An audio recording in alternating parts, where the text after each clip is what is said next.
శ్రీరామచంద్రమూర్తి మనకి 4 నేర్పుతారండి. First one, ఎంత కష్టమైనా సరే అనుకున్నది సాధించాల్సిందే.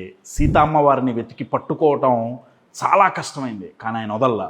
సెకండ్, ఒంటరిగా పోరాడితే సక్సెస్ రాదండి.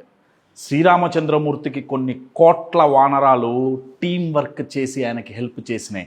మన ఐడియాని నచ్చి మనతో మన గోల్ అచీవ్ చేసేంత వరకు ట్రావెల్ చేయటానికి నలుగురిని ఇన్స్పైర్ చేసి మోటివేట్ చేసిన వాడే నాయకుడు అండి. అది చాలా గొప్ప నాయకత్వ లక్షణం. థర్డ్, ఎక్కడికి వెళ్ళాలో మనకి తెలుస్తుంది, కానీ ఎలా వెళ్ళాలో ప్రతిసారి తెలీదు.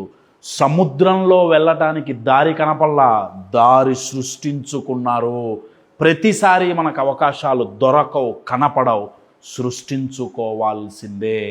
ఫోర్త్, ఇంత కష్టపడి మీరు గోల్ దగ్గరికి వెళ్ళేటప్పుడు 10 తలల రావణాసురుడు మీ